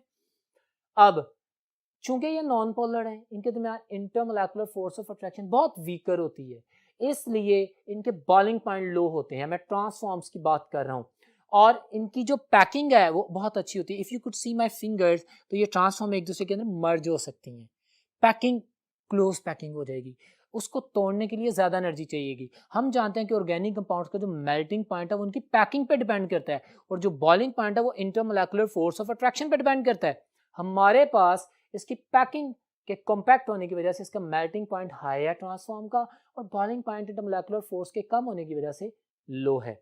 Symmetrical structure, these were the things too important. अब आप एक स्लाइड देखेंगे, मैं आपको एक्सप्लेन करूंगा, उसमें मजीद आप ज्योमेट्रिक आइसोमेरिज्म के हवाले से एमसीक्यूज भी देखेंगे। क्वेश्चन है, mark the incorrect statement for cis trans isomers, okay, having carbon carbon double bond, okay. Beta option, different groups attach with the carbon, ठीक है, सही स्टेटमेंट है। इनकरेक्ट पूछी है उन्होंने, carbon double bond involve free rotation, this is wrong. Double bond cannot rotate freely because there is pi bond, and pi bond restrict the free rotation. That's why the molecule is going to show the configurational or geometric isomerism. Charlie is incorrect, definition से निकाला उन्होंने। Next question आप slide में देख सकते हैं, आपके सामने क्वेश्चन है, in cis trans isomerism mark the incorrect statement about cis trans isomers। अब वो जो कंपैरिजन किया है उसको हम यूज करने जा रहे हैं। क्वेश्चन की ऑप्शन ए है, it is in unsymmetrical molecule, हम पढ़ते जाते हैं, अभी आंसर करते हैं। इट इज सिमेट्रिकल मॉलिक्यूल, मैंने लिखा। It has comparatively low melting point, it has comparatively high melting point, ठीक है। Its dipole moment is non zero, यहाँ पे नॉन जीरो आएगा, its dipole moment is zero. अच्छा, it has comparatively low boiling point, it has comparatively high boiling point. Well students, ये एक छोटी सी printing mistake को अगर रिमूव करें तो हमारे पास जो इनकरेक्ट स्टेटमेंट है that is the delta option. वो डेल्टा ऑप्शन में हमें कह रहा है कि it has comparatively lower melting point. कौन सी फॉर्म? Cis form. तो सिस फॉर्म आपके सामने लिखी हुई है कि ये ऐसा नहीं है। इसकी एक्सप्लेनेशन भी आप क्वेश्चन की देख सकते हैं जो मैंने एक्सप्लेन की, और आपसे थोड़ी देर पहले व्हाइट बोर्ड पे मैंने ये सारा डाटा एक्सप्लेन किया। Charlie, the delta option is the incorrect option. Solution is in front of you, जो कि आप देख सकते हैं स्लाइड में। नेक्स्ट क्वेश्चन है, विच of the following does not show the geometric isomerism. ये वो पॉइंट है जो मैंने अल्कीन्स के हवाले से आपको एक्सप्लेन किया था कि हमारे पास सारी अल्कीन्स ज्योमेट्रिक आइसोमेरिज्म शो नहीं करती, सिर्फ वो अल्कीन्स करती हैं जिसमें डबली बॉन्डेड कार्बन के साथ तो डिफरेंट ग्रुप्स अटैच होते हैं। क्वेश्चन कहता है, स्टेटमेंट बोलने के बाद वो पूछता है कि does not show geometric isomerism. आप देख सकते हैं ऑप्शन ए 2 ब्यूटीन, भाई करता है ये। बीटा ऑप्शन 2 पेंटीन, करेगा, ज्योमेट्रिक आइसोमेरिज्म स्ट्रक्चर बनता है। 1 पेंटीन, 1 पेंटीन में स्टार्ट में डबली बॉन्डेड कार्बन है 1 और 2 पोजीशन के दरमियान में, और पहले कार्बन के साथ 2 सिमिलर हाइड्रोजन एटम्स लगे हुए हैं, सिमिलर ग्रुप से एटम्स लगे होंगे तो ज्योमेट्रिक आइसोमेरिज्म शो नहीं होगा। तो my answer is the Charlie. So this is the literature in front of you, जो कि आपके बारे में एक्सप्लेन किया गया। अभी हम कुछ बात करते हैं स्टीरियो आइसोमेरिज्म की दूसरी टाइप, ऑप्टिकल आइसोमेरिज्म की, क्योंकि एमडी कैट में इसके हवाले से भी रिलेटेड क्वेश्चंस आते हैं। सो डियर स्टूडेंट्स, अगर आप देखें optical isomerism in front of you, definition is the same, the isomerism which arises due to the different position of the identical groups in the space, spatial arrangement। मैंने मिसाल देके justify किया। जिस तरह geometric isomerism की 2 types हैं ना, cis and trans, इस तरह ऑप्टिकल आइसोमेरिज्म की भी 2 टाइप्स हैं, डेक्स्ट्रोफॉर्म एंड लीवोफॉर्म। एक ही मॉलिक्यूल होता है, मटेरियल होता है, लेकिन वो टोटली डिफरेंट बिहेवियर शो करते हैं अपनी प्रॉपर्टीज में। केमिकल फार्मूला सेम होता है, स्ट्रक्चर डिफरेंट होता है, और स्ट्रक्चर डिफरेंट होने की वजह कोई एटम या ग्रुप या बॉन्ड या पोजीशन चेंज होना नहीं है, बस अरेंजमेंट जो स्पेस में है वो डिफरेंट होती है। आप देख सकते हैं, मैंने आपके सामने लैक्टिक एसिड का स्ट्रक्चर बनाया है। अब इस फॉर्म को देख सकते हैं, इस शक्ल को देखें। मेरे पास जो डेक्स्ट्रोफॉर्म है, डेक्स्ट्रोफॉर्म वो होती है कि जिसपे प्लेन पोलराइज्ड लाइट जब उस सोल्यूशन पे फेंकी जाएगी तो वो आने वाली लाइट रेडिएशंस को राइट साइड पे उसको डिफ्रेक्ट करेगा, और अगर लेफ्ट पे करेगा तो दैट इज द लीवो फॉर्म।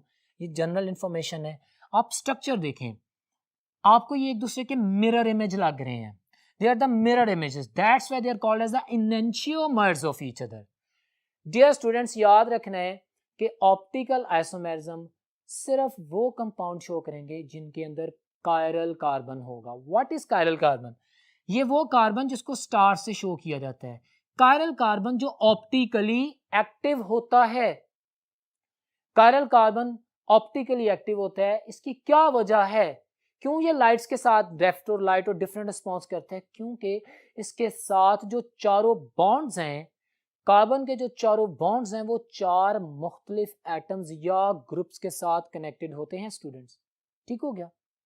तो ये आप देख सकते हैं ग्रुप्स तो वही हैं, डिफरेंट है, लेकिन उनकी अरेंजमेंट डिफरेंट है। This is the dextroform, the levoform, the negative lactic acid जो हमारे पास सोरस मिल्क में पाया जाता है, और ये पॉजिटिव है जो कि मसल्स में पाया जाता है। तो ये एक जनरल इन्फॉर्मेशन थी आपके सामने बताई गई। कायरल कार्बन को स्टार से रिप्रेजेंट करते हैं, और ये मैंने उसकी प्रॉपर्टी बोल दी कि अगर किसी कंपाउंड में ऑप्टिकली एक्टिव कार्बन यानी कायरल कार्बन होगा तो वही ऑप्टिकल आइसोमरिज्म शो करेगा।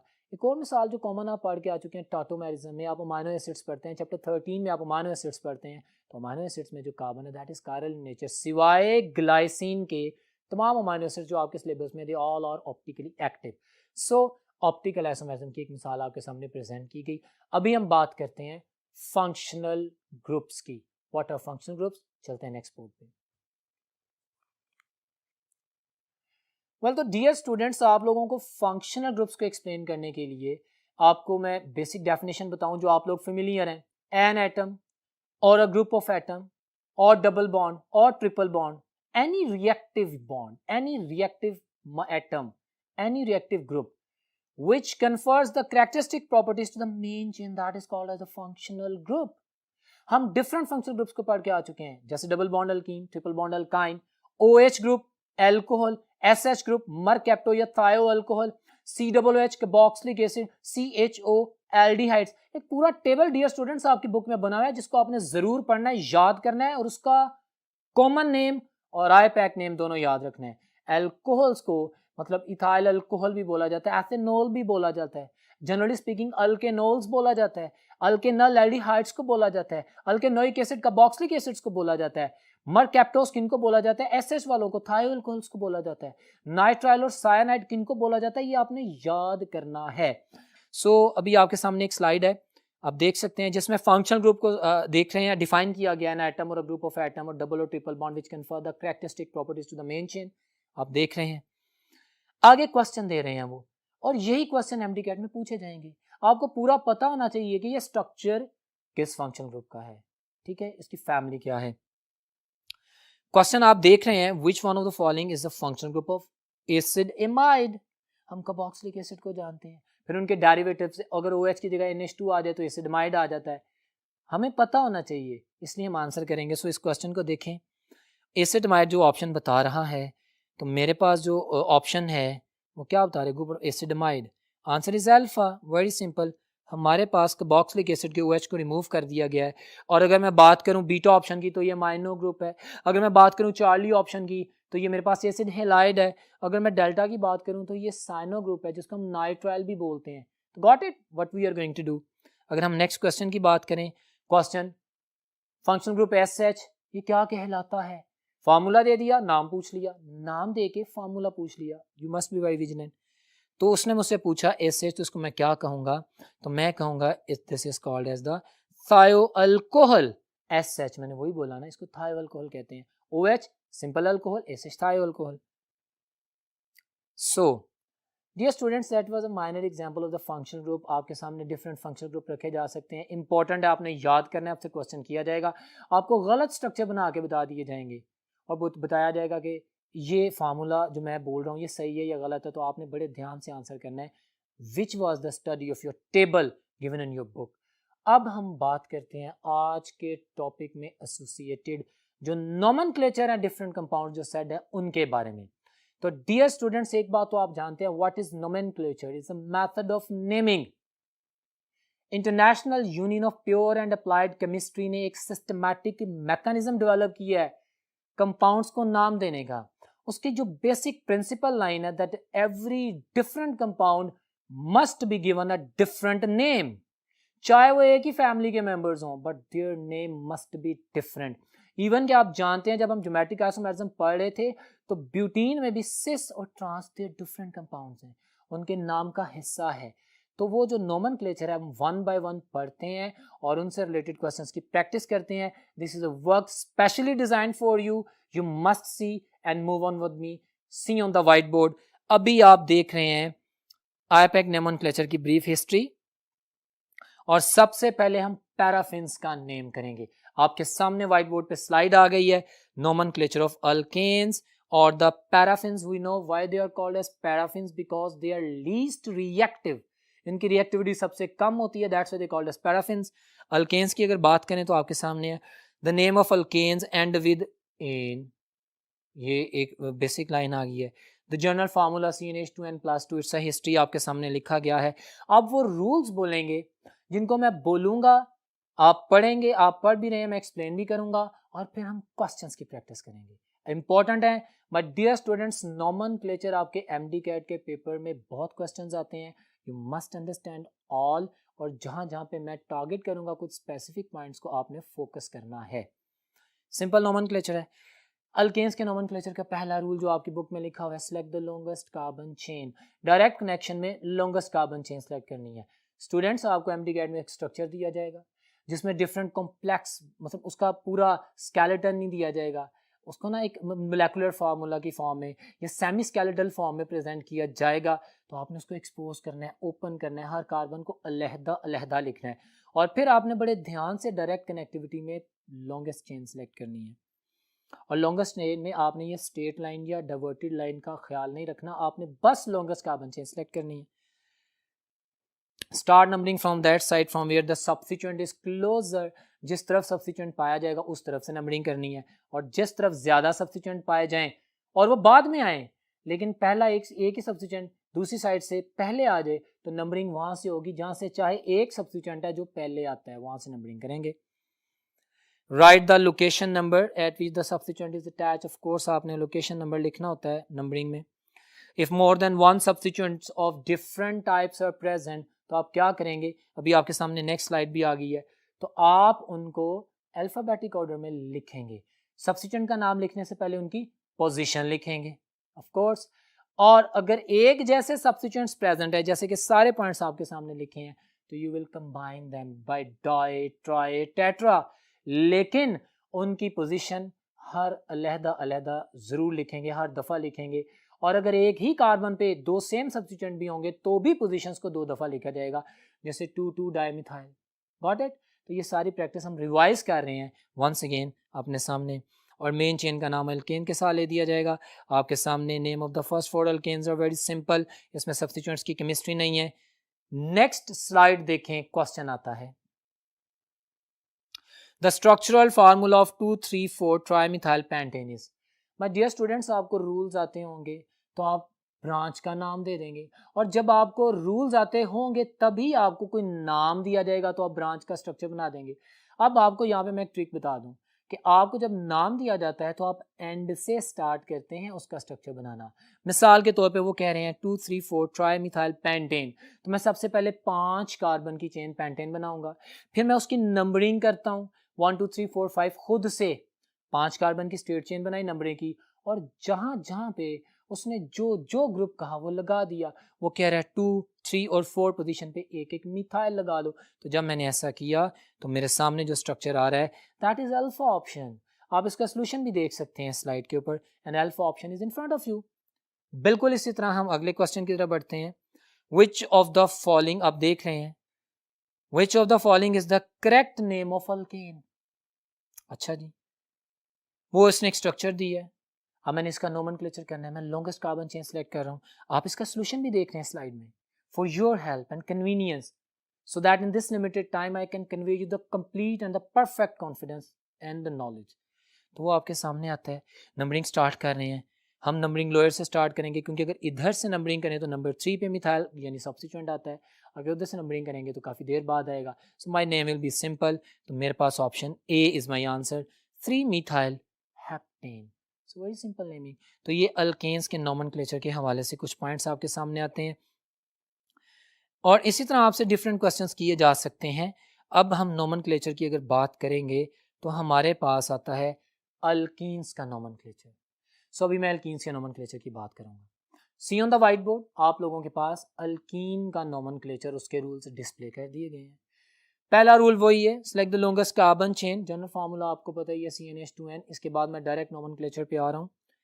रूल्स में select the longest possible carbon chain, कौन से वाली, अल्कीन्स की बात हो रही है, वो कार्बन चेन जिसमें सारे डबल बॉन्ड्स आए, जिसमें सारे डबल बॉन्ड्स आए वो लॉन्गेस्ट कार्बन चेन होगी। यहाँ पे कार्बन नंबर ही नहीं देखना, डबल बॉन्ड्स का काउंट भी देखना है, ठीक हो गया।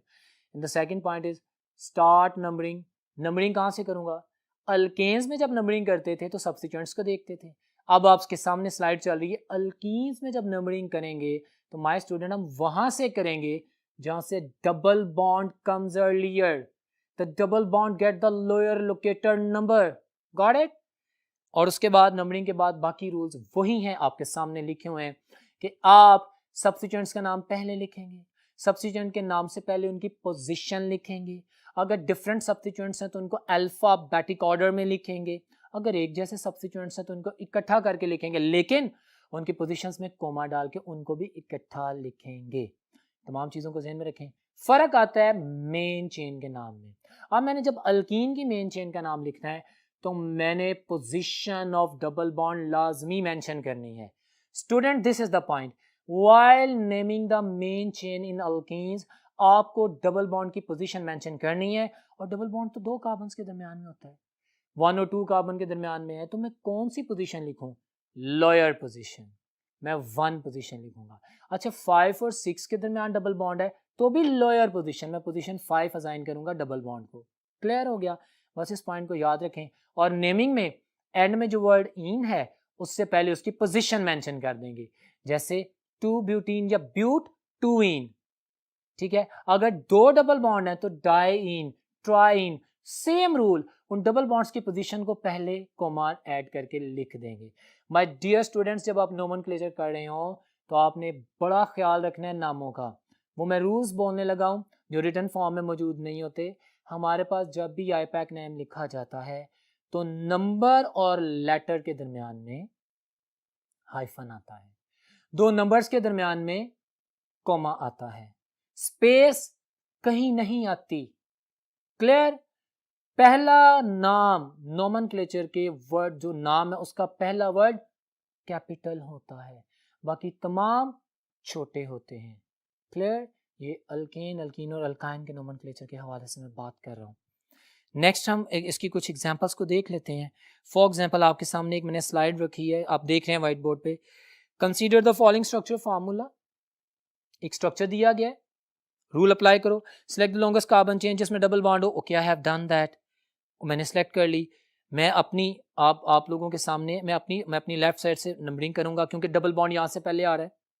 भले सब्स्टिट्यूएंट दूसरी साइड पे 2 हैं लेकिन मैंने प्रायोरिटी डबल बॉन्ड को देनी है, तो when I shell start numbering 1 2 3 4 5, क्योंकि 3 सब्स्टिट्यूएंट्स हैं, तीनों एक जैसे हैं, इनको मैं इकट्ठा लिखूंगा ट्राइमिथाइल करके और इनकी पोजीशंस में कोमा डाल दूंगा। Got it? वही philosophy, be relax and confident. Main chain के नाम में फर्क आएगा, मैंने position of double bond mention करनी है।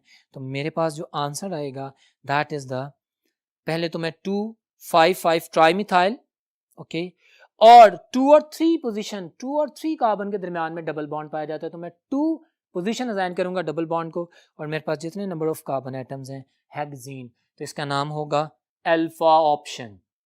क्लियर है? वो जस्टिफाइड है। नेक्स्ट एक और एग्जांपल की बात करते हैं, that is the second question आपके सामने आ गया है। The IUPAC name of the following compound is, कोई सब्स्टिट्यूएंट नहीं बन रहा, सिर्फ स्ट्रेट लाइन है, सिर्फ इसलिए दिया है कि आपको ये डबल बॉन्ड्स की तादाद के साथ एडजस्ट कराना सिखाया जाए। आपके सामने मॉलिक्यूल है, select the longest carbon chain, numbering करें। नंबरिंग कहाँ से करेंगे? सर जहाँ से डबल बॉन्ड पहले आ रहा है, एक साइड पे सिंगल बॉन्ड है, एक बात पे डबल बॉन्ड है, आप डबल बॉन्ड से नंबरिंग करेंगे और उस रूल को सामने रखते हुए जितने भी डबल बॉन्ड है उनकी पोजीशन इकट्ठी कर देंगे और उनके नाम के एंड में डाई ट्राई टेट्रा इन लगा देंगे। तो इस कंपाउंड का नाम होगा जो मेरे पास है, it's name will B 1 position पे है, 3 पोजीशन पे है, 5 पोजीशन पे है, so 1 3 5 heptatriene. My option will be the beta option, answer है मेरा। ठीक है, आपके सामने लिखा गया है। वेल डियर स्टूडेंट्स, अल्केन और अल्कीन का नोमेनक्लेचर प्रैक्टिस करवाया, रिवाइज करवाया, एग्जांपल्स दिए, एमसीक्यूज, उम्मीद करता हूँ आप लर्न कर रहे होंगे। अगले नोमेनक्लेचर की तरफ चलते हैं जो कि हमारे आज के टॉपिक के सिलेबस में है, that is about alkyl halides जिनको हम हैलो अल्केन्स कहते हैं। Slide is in front of you, rules की बात करते हैं। पहली बात तो स्टूडेंट्स आपके सामने जो स्लाइड है, हमारे पास अल्काइल हैलाइड की कॉमन नेमिंग जो है ना, उसमें हम primary, secondary, tertiary alkyl halide classify करते हैं। What do you mean by that? अगर तो हैलोजन एटम, मैं अब मोनो हैलो अल्केन की बात करूंगा, वो अल्काइल हैलाइड जिनमें एक हैलोजन एटम पाया जाता है। अगर तो हैलोजन एटम उस कार्बन से अटैच है which is primary in nature, यानी वो कार्बन जो अल्फा कार्बन है आगे किसी एक कार्बन के साथ अटैच है, then that alkyl halide will be primary alkyl halide. और अगर वो कार्बन जो कि अल्फा कार्बन है जिसके साथ हैलोजन एटम अटैच है वो आगे दो कार्बन के साथ डायरेक्टली अटैच है, दैट इज सेकेंडरी। और अगर वो तीन के साथ अटैच है alpha carbon, that is टर्शियल alkyl halide. यहाँ पे कॉमन नेमिंग की बात आ रही है, हमने कॉमन नेमिंग नहीं आईपैक नेमिंग की भी बात करनी है। तो वॉच दिस, अगर मैं रूल्स करूँ आपके सामने तो आपके सामने एक स्लाइड आ रही है जिसमें हमने इसके रूल्स असाइन किए हैं। रूल्स वही हैं, select the longest carbon chain containing the halogen atom, वो लॉन्गेस्ट कार्बन चेन सेलेक्ट करनी है जिसमें हैलोजन एटम कनेक्टेड हो, ठीक है। बिल्कुल वही rules, after the selection of the chain start numbering from the side, जिस साइड पर हमारे पास हैलोजन एटम करीब पड़ता है। अगर दो एक साइड एक ही जैसे डिस्टेंस पे हैं तो जितने मर्जी से नंबरिंग कर लें, फिर सब्स्टिट्यूएंट को देखें किस तरफ सब्स्टिट्यूएंट से ज़्यादा है, ठीक हो गया। तो डिफरेंट एग्जांपल्स की प्रैक्टिस कर रहे हैं, बाकी वही रूल्स हैं कि आप पहले सब्स्टिट्यूएंट का नाम करेंगे, डिफरेंट सब्स्टिट्यूएंट का नाम है अल्फाबेटिक ऑर्डर में करेंगे, उनके नामों से पहले उनकी पोजीशन लिखेंगे, अगर एक जैसे हैं तो उनको इकट्ठा कर देंगे, डाई ट्राई टेट्रा कर देंगे और उनकी पोजीशंस में कॉमा ऐड कर देंगे। सो that was the nomenclature of alkyl. हाँ, अगर आईपैक नेम करेंगे तो हम फिर जैसे क्लोरोमीथेन, हम हैलोजन एटम का नाम पहले बोलेंगे विद इट्स पोजीशन, मिसाल के तौर में तो 2 क्लोरोप्रोपेन, तो बाद में हम चेन का नाम लिखेंगे, ठीक है। So different examples of the names are in front of you, examples दे दी गई हैं। इसमें आप देख सकते हैं स्लाइड में कि मैंने मिथाइल क्लोराइड कॉमन नेम भी बोल दिया और साथ में क्लोरोमीथेन आईपैक नेम भी बोल दिया। इसी तरह नीचे आप लोगों के पास सेकेंडरी ब्यूटाइल ब्रोमाइड है और साथ में 2 ब्रोमोब्यूटेन भी है। तो कॉमन नेम्स और आईपैक नेम जो आपके सामने प्रेजेंट किए गए हैं, आपने इस चीज़ का ख्याल रखना है कि आपने कैसे नेमिंग करनी है। तो ये आपके सामने मैंने स्लाइड प्रेजेंट की थी। अब कुछ क्वेश्चंस हैं। एक क्वेश्चन आपके सामने सिंपल है, आप स्लाइड देख रहे हैं। Consider the following structure of the हैलोथेन। You know what is हैलोथेन? Chapter number 5 second year chemistry. हमारे पास हैलोजेंस के यूजेस में ये बात आता है। इस एनेस्थीसिया, बेहोशी की दवा है, उसका स्ट्रक्चर दिया गया है। एक और एमसीक्यू से रिलेटेड मैं वैसे शेयर कर रहा हूँ इस लेक्चर में जो कि इंपॉर्टेंट है। हैलोथेन में जो कार्बन आप देख रहे हैं वो कार्बन कायरल कार्बन है, वो कार्बन ऑप्टिकली एक्टिव है, तो ये ऑप्टिकल आइसोमेरिज्म भी शो कर सकता है। Anyways come to the point, हमने नोमेनक्लेचर करना है। बड़ा खूबसूरत स्ट्रक्चर है। हमारे पास 2 कार्बन्स हैं और दोनों कार्बन्स के ऊपर हैलोजन एटम्स अटैच हैं। एक कार्बन पे 3 हैलोजन एटम अटैच हैं जो आप देख रहे हैं और एक कार्बन पे क्लोरीन और ब्रोमीन अटैच है। Now what shell I do? बहुत ज़बरदस्त रूल बता रहा हूँ कि अगर हमारे पास दोनों तरफ से एक ही कार्बन पे 2 एटम अटैच हों और दोनों हैलोजन के हों और डिफरेंट हों, तो मैं नंबरिंग कहाँ से करूँगा? मैं नंबरिंग वहाँ से करूँगा जहाँ पे ज़्यादा इलेक्ट्रोनेगेटिव हैलोजन अटैच है। जहाँ पे ज़्यादा इलेक्ट्रोनेगेटिव हैलोजन एटम अटैच है, नंबरिंग वहाँ से स्टार्ट करूँगा अगर इक्वी पोजीशन पे 2 हैलोजन एटम अटैच हों। हैलोथेन में बात क्लियर हो जाती है। इसका आईपैक नेम आपके सामने लिखा गया है। उसने लॉन्गेस्ट कार्बन चेन सेलेक्ट की है, 2 कार्बन की चेन है, नंबरिंग फ्लोरीन से स्टार्ट होगी।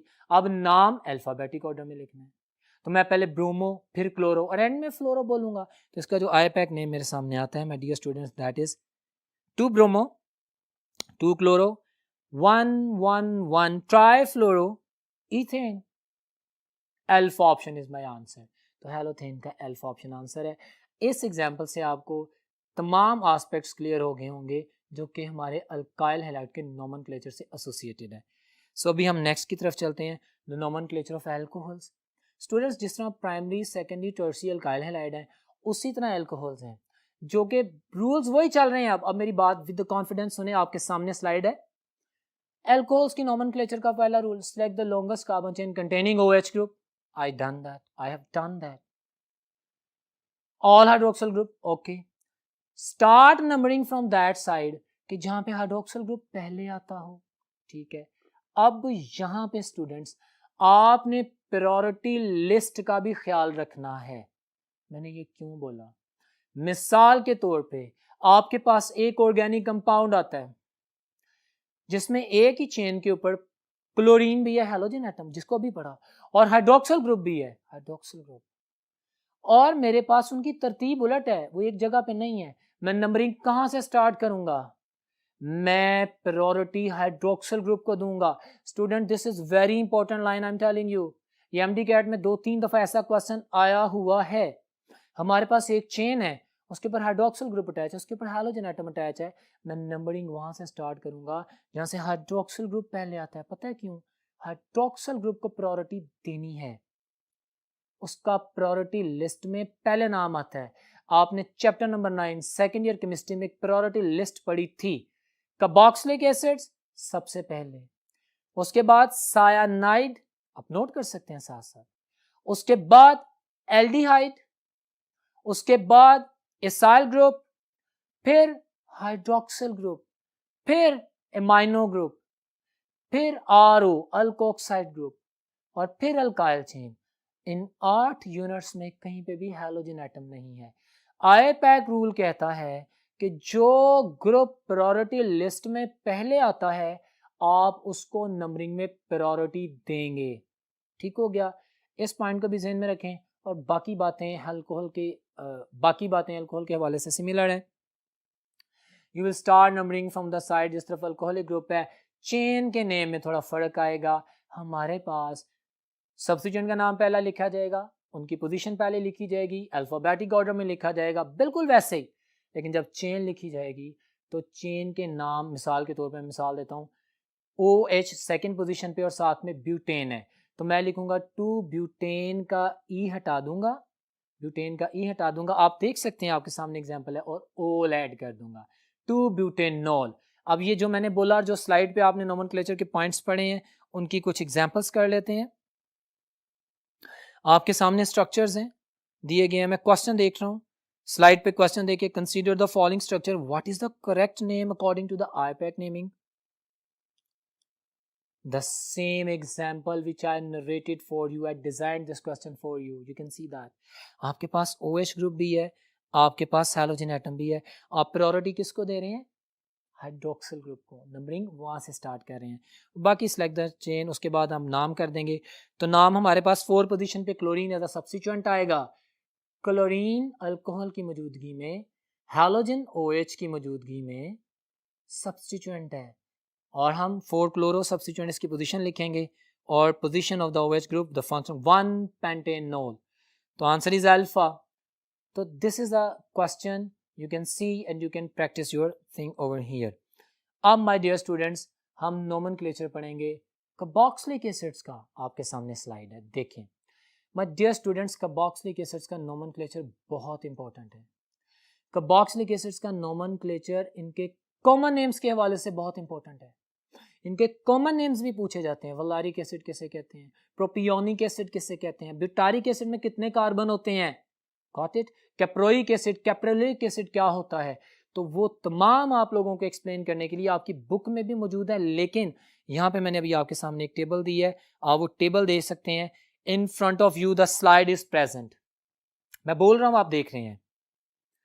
हमारे पास HCOOH है, simplest carboxylic acid, common name formic acid, IUPAC name भी साथ में मेथनोइक एसिड दिया गया है, आपके सामने है। इस तरह एसिटिक एसिड कॉमन नेम है, एथेनोइक एसिड आईपैक नेम है। तो this table is extra ordinary useful for you. हमारे पास प्रोपियोनिक एसिड है, जिसको हम प्रोपेनोइक एसिड कहते हैं, स्ट्रक्चर भी दिया गया है, साथ में नंबर ऑफ कार्बन एटम्स को भी इलैबोरेट किया गया है, आप देख सकते हैं। ब्यूटारिक एसिड है, ब्यूटेनोइक एसिड है, वलैरिक एसिड, पेंटेनोइक एसिड का नाम है, IUPAC name pentanoic acid. Valeria plant की रूट्स में for the first time it is being discovered, जिसको वलेरिक एसिड कहते हैं। इस तरह हमारे पास 6 कार्बन वाला जो हेक्सेनोइक एसिड है, आईपैक नेम बोल रहा हूँ, उसका कॉमन नेम है कैप्रोइक एसिड, क्योंकि ये कैप्रिका, वो जो लिखा भी हुआ है कि वो जो ग्रीक लैंग्वेज में गोट को कैप्रिका कहते हैं, तो उसका सोर्स है। And the table is in front of you, you can understand. तो ये सारे का सारा आप देख सकते हैं। यहाँ पे कॉमन नेम्स भी हैं और आईपैक नेम्स भी हैं, इसके अलावा स्ट्रक्चर्स भी हैं। आपने इनको लाजमी याद करना है, क्योंकि इसमें से क्वेश्चंस आते हैं। अब बात करते हैं इसके आईपैक नोमेनक्लेचर की। माय डियर स्टूडेंट्स, आपके सामने स्लाइड है। Select the longest carbon chain containing carboxylic acid group. Done. आप पढ़ भी रहे हैं, मैं भी एक्सप्लेन कर रहा हूं। कार्बोक्सिलिक एसिड का जो कार्बन है, कार्बोक्सिलिक एसिड का जो कार्बन है वो चेन का हिस्सा होगा, ठीक है। वो कार्बन चेन का हिस्सा होगा। Numbering will always start from COOH group. क्यों? क्योंकि प्रायोरिटी लिस्ट में COOH सबसे पहले है। ठीक हो गया। अब नंबरिंग मैं उससे स्टार्ट करूंगा तो मुझे position of the carboxylic acid group लिखने की जरूरत नहीं है। एल्कोहल्स में position of the functional group लिखते थे, अल्काइल हैलाइड में position of the functional group लिखते थे, अल्कीन्स अल्काइंस में लिखते थे, लेकिन कार्बोक्सिलिक एसिड और एल्डिहाइड्स और carboxylic acid always at the terminal. तो वो अंडरस्टूड है नंबर 1 पोजीशन पे होते हैं, इसलिए उनकी पोजीशन नहीं लिखते, स्पेसिफिकली मोनो कार्बोक्सिलिक एसिड में। ठीक है, तो ये आपके सामने पॉइंट्स हैं। उसके बाद वही रूल्स हैं जो सिंपल रूल्स हैं। यू कैन अंडरस्टैंड कि आपने सब्स्टिट्यूएंट्स का नाम पहले लिखना है, उनकी पोजीशन पहले लिखनी है। ठीक हो गया। उसके बाद उनकी नंबरिंग करनी है, नंबरिंग करने के बाद उसकी नेमिंग करनी है, नेमिंग करनी है कार्बोक्सिलिक एसिड ग्रुप की चेन की। और जो चेन का नाम है, मिसाल के तौर पे 5 कार्बन की चेन है जिसमें एक COOH भी शामिल है, उसको मैं पेंटेन और ई काट के ओइक एसिड लगा दूंगा। Pentanoic acid, butanoic acid, hexanoic acid, decanoic acid. Got it? ये चेन का नाम ओइक एसिड पेंड होगा और उससे पहले सारी केमिस्ट्री सिमिलर है। You will name the substituents alphabetically if they are different. Before naming the substituent, mention their position. If there are similar substituent, आप उनको इकट्ठा लिख देंगे, डाई ट्राई टेट्रा, और उनकी पोजीशंस को भी मर्ज कर देंगे कोमा ऐड करके। ठीक है मेरे स्टूडेंट्स, अब चलते हैं आगे कुछ क्वेश्चंस की तरफ जिसको हमने अंडरस्टैंड करना है। आपके सामने स्लाइड पे क्वेश्चन है, consider the following structure of the carboxylic acid. Structure देखें, ओके हमने देख लिया। लॉन्गेस्ट कार्बन चेन सेलेक्ट करो, ओके जिसमें कार्बोक्सिलिक एसिड ग्रुप शामिल है, डन। नंबरिंग में कहां से स्टार्ट करूंगा? सब्स्टिट्यूएंट वाली साइड से? बिल्कुल नहीं sir, numbering will always start from the in front of you COOH, क्योंकि वही यूनिट है फंक्शनल, ऑलवेज नंबर 1 पोजीशन पे वही है। तो उसके बाद मैं नाम करता हूं तो मेरे पास अमाइनो ग्रुप आ जाता है, तो इसका नाम निहायत सिंपल है। 4 पोजीशन पे अमाइनो है, 5 कार्बन की चेन है जिसमें कार्बोक्सिलिक एसिड का कार्बन शामिल है, तो ये पेंटेनोइक एसिड है, इसका नाम होगा 4 amino pentanoic acid. Option is alpha, alpha is my answer. Next slide देखें, एक दूसरा क्वेश्चन है, in which of the following class of the organic compounds the position of the functional group is not indicated while writing the same according to the IUPAC name। My dear students, उसने कहा ketones, भाई ketones में आपने mention करना होता है ये 2 pentanone है कि 3 पेंटेनोन है। ठीक है, वहां पे फंक्शनल ग्रुप की पोजीशन जरूरी है। अल्काइल हैलाइड्स में मैं 2 क्लोरोब्यूटेन की बात कर रहा हूं कि मैं 1 क्लोरोब्यूटेन की बात कर रहा हूं, पोजीशन जरूरी है। कार्बोक्सिलिक एसिड में पोजीशन मेंशन नहीं करती। Well, I am going to add something new in this question also. मैं अगर ये स्टेटमेंट रखता और मैं ऑप्शन ए में लिख देता कार्बोक्सिलिक एसिड्स, हाँ आप कहते हैं इसकी नंबरिंग जरूरी नहीं है, और मैं ऑप्शन बी में लिख देता एल्डिहाइड्स, तो स्टूडेंट आपका आंसर होता both A and B, Charlie option, क्योंकि एल्डिहाइड्स और कार्बोक्सिलिक एसिड दोनों में पोजीशन मेंशन नहीं करते। ठीक हो गया। तो ये आपके सामने कुछ एग्जांपल्स रखी गई थी so that you can understand. Well my dear students, that was today's lecture, the first lecture of your MD-CAT UHS topic 1, the fundamental principles of organic chemistry, जिसके जितने भी पॉइंट एलैबोरेट किए गए या वाज़े तौर पे मेंशन नहीं किए गए लेकिन MD-CAT में पूछे जाते हैं, उन तमाम को डिस्कस किया गया with examples, with MCQs, with discussion. I hope कि आप लोगों ने अंडरस्टैंड किया होगा और इंशाल्लाह ताला आप इस सारे कंस्ट्रक्टिव लेक्चर को गौर से सुनेंगे, रिवाइज करेंगे, पढ़ेंगे और इंशाल्लाह आपका टेस्ट बेहतरीन होगा। इंशाल्लाह नेक्स्ट लेक्चर में दोबारा मुलाकात होगी, तब तक अल्लाह हाफिज।